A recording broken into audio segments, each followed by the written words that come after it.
بسم اللہ الرحمن الرحیم۔ یا اللہ تیرا شکر کہ تو نے آج کا دن دکھایا، مولا کریم ہمارے آج کے دن کو گزشتہ دن سے بہتر کر دینا۔ السلام علیکم۔ آج ہم کیلنڈر کے ایک خاص دن یعنی 15 اکتوبر کی گہرائی میں جائیں گے۔ ہمارے پاس اس دن سے متعلق کچھ معلومات ہیں جو اردو اور انگریزی ویکیپیڈیا سے لی گئی ہیں، تو دیکھتے ہیں اس تاریخ میں کیا خاص ہے۔ جی بالکل، اور مقصد صرف فہرست بنانا نہیں ہے بلکہ یہ دیکھنا ہے کہ اس ایک دن میں آپ دیکھیں کتنی قسم کی انسانی تجربات ہیں، کامیابیاں بھی ہیں، ناکامیاں، تبدیلیاں اور کچھ یوں سمجھیں مستقل حقائق بھی۔ کیا ان الگ الگ باتوں میں کوئی ربط ہے یا کوئی بڑا سبق ملتا ہے؟ چلیں شروع کرتے ہیں۔ ٹھیک ہے، تو سب سے پہلے واقعات سے شروع کرتے ہیں۔ ایک بہت بنیادی تبدیلی جو اس دن سے جڑی ہے وہ 1582 میں گریگورین کیلنڈر کا نفاذ ہے۔ یہی وہ کیلنڈر ہے جو آج ہم سب استعمال کرتے ہیں زیادہ تر۔ لیکن کیا یہ آسانی سے نافذ ہو گیا تھا؟ اچھا سوال ہے۔ یہ صرف تاریخیں بدلنا نہیں تھا، یہ تو صدیوں پرانے جولین کیلنڈر کی آپ کہیں اصلاح تھی۔ پوپ گریگوری 13ویں نے کروائی تھی اور اسے قبول کرنے میں بھائی کافی وقت لگا۔ اچھا جی ہاں، مختلف ملکوں نے، خاص طور پر جو پروٹیسٹنٹ ریاستیں تھیں، انہوں نے فوراً نہیں مانا۔ اس سے تو یورپین طاقتوں کے بیچ جو تقسیم تھی وہ اور واضح ہو گئی۔ لیکن پھر وقت کے ساتھ اس کی جو درستی تھی اور عالمی تجارت، سفر میں سہولت کی وجہ سے یہ عالمی معیار بن گیا۔ وقت کو مطلب ایک جیسا کرنا بہت بڑا چیلنج تھا۔ وقت کی بات سے اڑان کی طرف آتے ہیں۔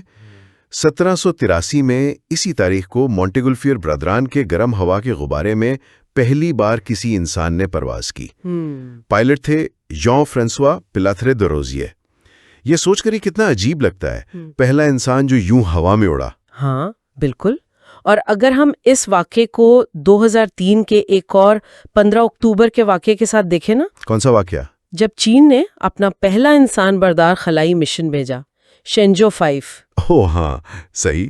تو ان دونوں کو ملا کر دیکھیں تو انسانی ترقی کا ایک حیرت انگیز سفر نظر آتا ہے۔ غبارے کی وہ ابتدائی تھوڑی خطرناک سی پرواز سے لے کر ایک کنٹرول خلائی سفر تک، یہ تاریخ جو ہے نا، یہ انسان کی خواہش، تحقیق اور ٹیکنالوجی کی کہانی سناتی ہے۔ وہ جو ہمت روزیے نے دکھائی تھی، وہ شاید ینگ لیوے جو شینجو 5 کے خلا باز تھے، ان کی ہمت سے کچھ الگ نہیں تھی، بس پیمانہ بدل گیا۔ ٹیکنالوجی کی بات چل رہی ہے تو 1878 میں نیو یارک میں ایڈیسن الیکٹرک لائٹ کمپنی کا قیام، یہ بھی 15 اکتوبر کو ہوا۔ یہ صرف ایک کمپنی تو نہیں تھی، یہ تو ایک نئے دور کا آغاز تھا، ہے نا؟ بے شک، ایڈیسن کی کمپنی نے صرف بلب نہیں بنایا، انہوں نے تو پورا سسٹم بنایا تھا۔ پورا سسٹم مطلب بجلی پیدا کرنا، اسے تقسیم کرنا، سب کچھ۔ اس نے صرف رات کو روشن نہیں کیا، اس نے فیکٹریوں، گھروں، شہروں کی پوری چال ڈھال بدل دی۔ یہ جو آج کا ہمارا بجلی کا نظام ہے نا، اس کی بنیاد تھی۔ آج کی ڈیجیٹل دنیا اسی پر کھڑی ہے۔ اس ایک کمپنی نے زندگی کے ہر پہلو پر اثر ڈالا۔ اچھا، کچھ سیاسی واقعات بھی ہیں اس دن کے، جیسے 1944 میں دوسری جنگ عظیم کے آخری حصے میں جب ہنگری نے سوویت یونین سے صلح کی کوشش کی تو جرمنی نے فوراً وہاں حکومت ہی بدل دی۔ یہ انگریزی ویکیپیڈیا میں ہے۔ اردو والے ذریعے میں اسی دن وارسا کی جنگ کے آغاز کا ذکر ہے، شاید کوئی اور پہلو ہو۔ ہاں، یہ جو 1944 کا واقعہ ہے نا، یہ جنگ عظیم کے خاتمے کے قریب جو ایکسس طاقتیں تھیں، ان کی مایوسی اور کنٹرول رکھنے کی کوشش کو دکھاتا ہے۔ ہنگری کی جگہ بہت اہم تھی۔ جب اس نے یوں کہیں پلہ بدلنے کی کوشش کی تو ہٹلر نے فوراً مداخلت کی۔ یہ اس وقت کی جو شدید سیاسی اور فوجی صورتحال تھی، اس کی عکاسی کرتا ہے۔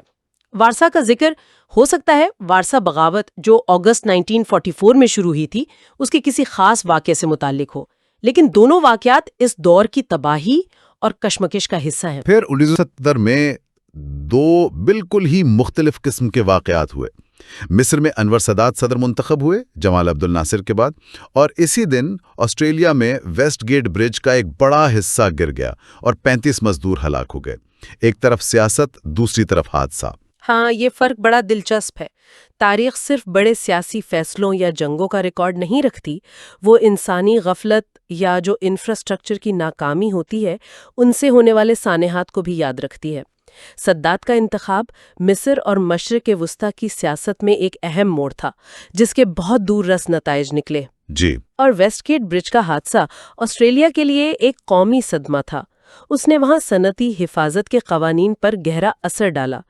تو دونوں واقعات اپنے اپنے طریقے سے 15 اکتوبر 1970 کو یادگار بناتے ہیں۔ پاکستان کے حوالے سے دیکھیں تو 1987 میں قاضی حسین احمد صاحب جماعت اسلامی کے امیر منتخب ہوئے، لیکن اسی سال اسی دن افریقہ میں ایک خونی تبدیلی آئی۔ برکینا فاسو کے انقلابی رہنما تھے تھامس سنکارا، انہیں ایک بغاوت میں قتل کر دیا گیا۔ یہاں پھر دو مختلف قسم کی تبدیلیوں کی مثال ہے۔ ایک طرف ایک سیاسی جماعت کے اندر الیکشن سے قیادت بدل رہی ہے، جی، دوسری طرف ایک مقبول لیکن متنازع صدر کا پرتشدد طریقے سے تختہ الٹ دیا گیا اور قتل کر دیا گیا۔ تھامس سنکارا ایک کرشمائی شخصیت تھے۔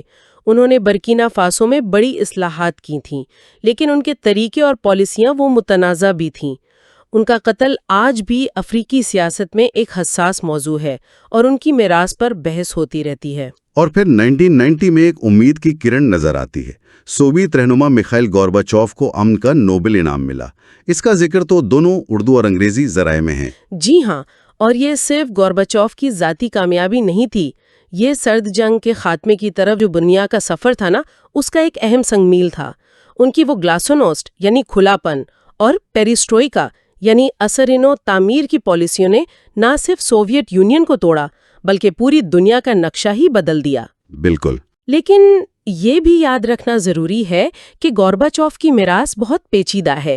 روس میں بہت سے لوگ انہیں سوویت یونین کے زوال کا ذمہ دار ٹھہراتے ہیں، اچھا، جبکہ مغرب میں انہیں ہیرو سمجھا جاتا ہے۔ نوبل انعام اس وقت کے عالمی جذبات کی عکاسی کرتا تھا۔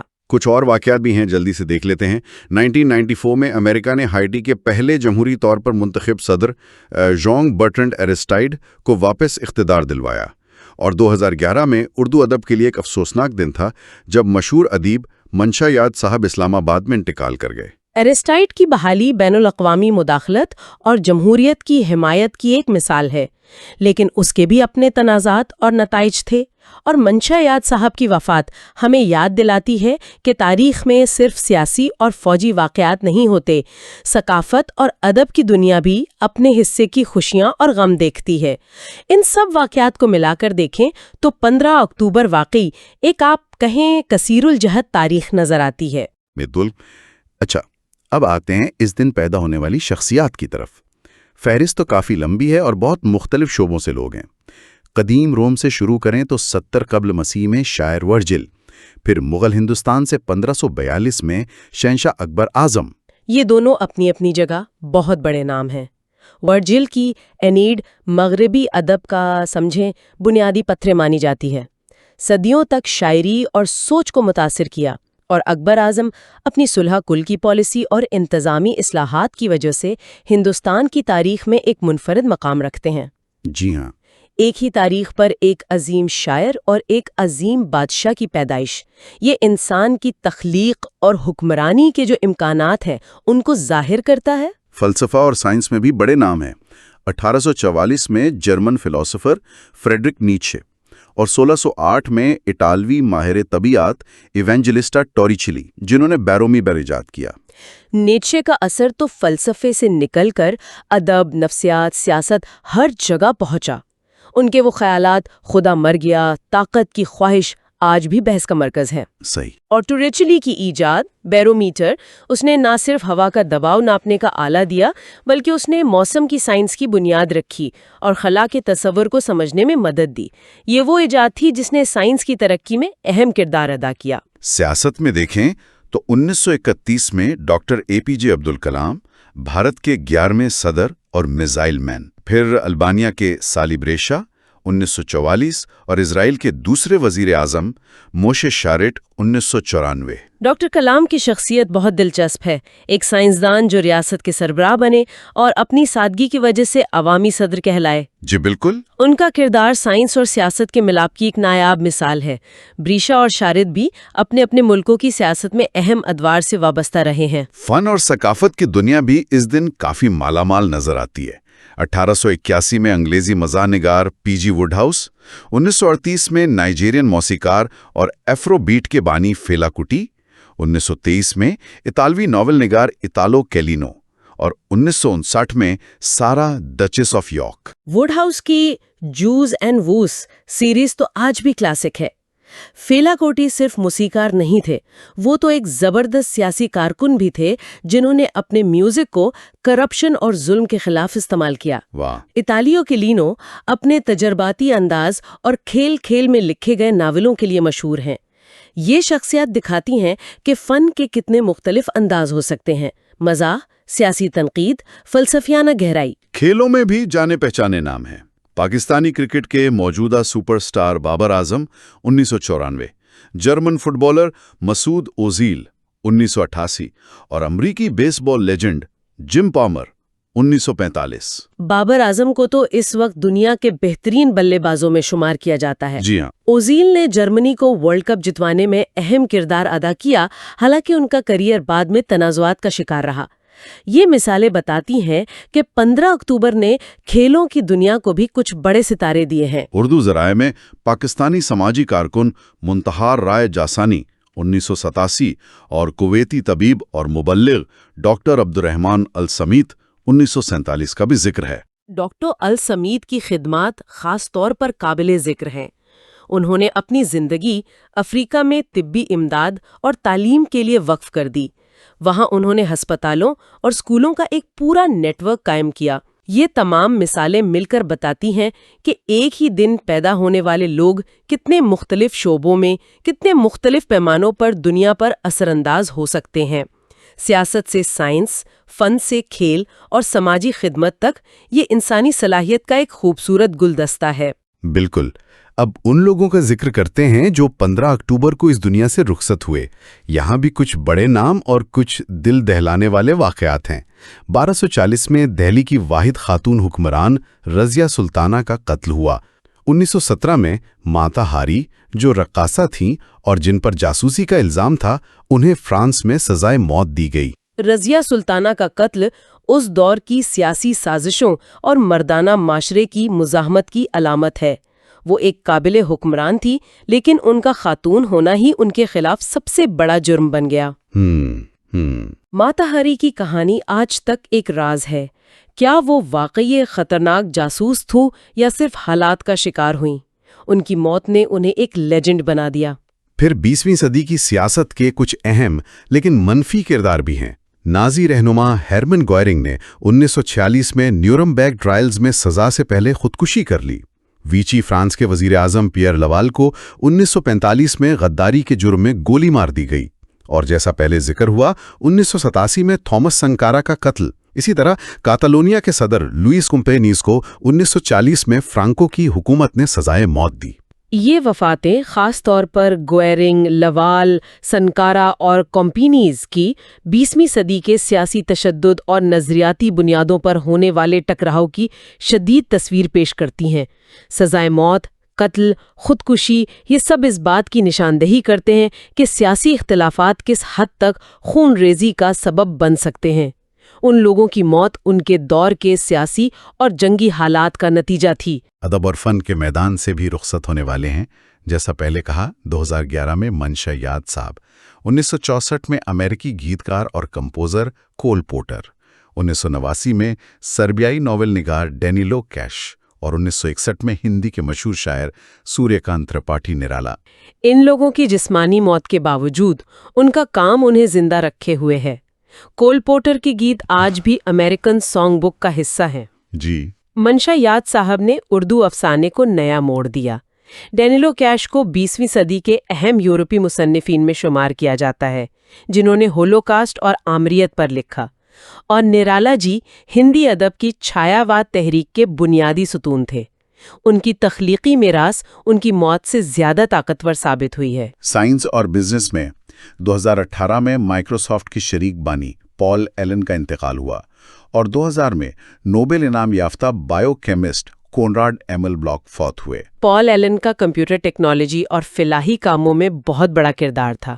ان کا انتقال ٹیک دنیا کے لیے بڑا نقصان تھا۔ جی بالکل۔ بلوغ کی تحقیق نے کولیسٹرول اور فیٹی ایسڈ میٹابولزم کے بارے میں ہماری سمجھ کو بہتر بنایا، جس کا طبی دنیا پر گہرا اثر پڑا۔ ان وفاتوں سے یوں لگتا ہے جیسے ایک دور ختم ہو رہا ہو، کمپیوٹنگ کا ابتدائی دور، بائیو کیمسٹری کا ایک اہم باب۔ اردو ذرائع میں حال ہی کی وفاتوں ہیں۔ 2023 میں کشمیری شاعر غلام نبی خیال صاحب اور فلسطینی گائنوکالوجسٹ عمر فروانہ صاحب کا ذکر بھی ہے۔ ان وفاتوں سے یہ احساس ہوتا ہے کہ تاریخ ہر لمحہ بن رہی ہے، ہر گزرتا دن اپنے ساتھ نئی کہانیاں لاتا ہے۔ کچھ بڑے پیمانے پر اہمیت رکھتی ہیں، کچھ مقامی سطح پر، لیکن ہر ایک انسانی تجربے کا حصہ ہے۔ یہ وفاتیں اس دن کی جو تصویر ہے اس میں مزید رنگ بھرتی ہیں۔ اچھا جی، آخر میں اس دن منائے جانے والے کچھ خاص ایام پر بات کرتے ہیں۔ شاید سب سے زیادہ جانا پہچانا دن سفید چھڑی کا دن یا بصارت کا عالمی دن ہے۔ ہاں، اور یہ دن نابینا یا کمزور بصارت والے افراد کی آزادی، خود مختاری اور ان کے حقوق کی اہمیت پر زور دیتا ہے۔ سفید چھڑی ان کی نقل و حرکت اور آزادی کی علامت ہے۔ یہ دن ان کے چیلنجز اور کامیابیوں کو اجاگر کرتا ہے۔ اس کے علاوہ ہاتھ دھونے کا عالمی دن اور دیہی خواتین کا عالمی دن بھی اسی تاریخ کو آتے ہیں۔ ہاتھ دھونے کا دن خاص طور پر کووڈ-19 کے بعد تو اور بھی اہم ہو گیا ہے۔ یہ صفائی کی بنیادی اہمیت اور اس کے صحت پر اثرات کو یاد دلاتا ہے۔ صحیح۔ اور دیہی خواتین کا دن ان کروڑوں خواتین کی خدمات کا اعتراف ہے جو دنیا بھر میں غذا کی پیداوار، دیہی معیشت اور اپنے خاندان کی دیکھ بھال میں مرکزی کردار ادا کرتی ہیں، لیکن اکثر ان کی محنت کو نظر انداز کر دیا جاتا ہے۔ انگریزی ذرائع میں کچھ اور دن بھی شامل ہیں، جیسے طلبہ کا عالمی دن، جو اکثر ڈاکٹر کلام کی یاد میں منایا جاتا ہے۔ یورپ میں بریسٹ ہیلتھ ڈے، امریکہ میں نیشنل لاطینی ایڈز آگاہی دن اور ویلز میں شویم سمائے ڈے۔ یہ فہرست دکھاتی ہے کہ کس طرح مقررہ دنوں کو مختلف مقاصد کے لیے استعمال کیا جاتا ہے۔ صحت عامہ، بریسٹ ہیلتھ، ایڈز آگاہی، تعلیم، طلبہ کا دن، سماجی گروہوں کی شناخت، لاطینی کمیونٹی، دیہاتی خواتین، اور یہاں تک کہ ثقافتی اور لسانی فروغ کے لیے بھی، جیسے ویلز کا شمائے سمائے ڈے جو ویلش زبان کو مناتا ہے۔ یہ سب مل کر ہماری موجودہ دنیا کے مسائل، ترجیحات اور اقدار کی عکاسی کرتے ہیں۔ تو یہ بھی 15 اکتوبر کی کہانی، جیسا کہ ہمارے ذرائع بتاتے ہیں۔ واقعات، شخصیات، خوشی، غم، ترقی، تنزیلی، سب کچھ اس ایک دن میں جمع ہے۔ واقعی اگر ہم اس سب کو جوڑ کر دیکھیں تو یہ صرف تاریخوں اور ناموں کی فہرست نہیں رہتی۔ یہ دن ہمیں دکھاتا ہے کہ تاریخ کیسے بنتی ہے، بڑے سیاسی فیصلوں سے بھی، ٹیکنالوجی کی چھوٹی بڑی ایجادات سے بھی، فنکاروں کی تخلیق سے بھی، اور عام انسانوں کے روزمرہ کے تجربات اور حادثات سے بھی۔ گریگورین کیلنڈر سے لے کر خلائی مشن تک، ورجل کی شاعری سے لے کر بابر اعظم کی بیٹنگ تک، رضیہ سلطانہ کے قتل سے لے کر پال ایلن کی موت تک، یہ سب انسانی کہانی کے مختلف باب ہیں جو 15 اکتوبر کے عنوان کے نیچے جمع ہو گئے ہیں۔ ساتھ ہی یہ جو خاص دن ہیں، یہ ہمیں یاد دلاتے ہیں کہ ہم آج بھی کن مسائل سے نمٹ رہے ہیں اور کن چیزوں کو اہمیت دیتے ہیں۔ اس سب کو جاننے کے بعد ایک خیال ذہن میں آتا ہے۔ ہر تاریخ، کیلنڈر کا ہر دن ایسی ہی کئی چھپی اور ظاہر کہانیوں کا مجموعہ ہے۔ شاید سوچنے کی بات یہ ہے کہ ہم روزانہ گزرتے وقت میں کن کہانیوں پر غور کرتے ہیں، اور کون سی کہانیاں، کون سے نام، کون سے واقعات ہماری نظروں سے اوجھل رہ جاتے ہیں، جبکہ وہ بھی ہمارے مشترکہ انسانی تجربے کا حصہ ہوتے ہیں۔ اس کے ساتھ ہی اظہر نیاز کو اجازت دیجیے۔ اللہ تعالیٰ آپ کو خوشیاں عطا فرمائے اور خوشیاں تقسیم کرنے کی توفیق عطا فرمائے۔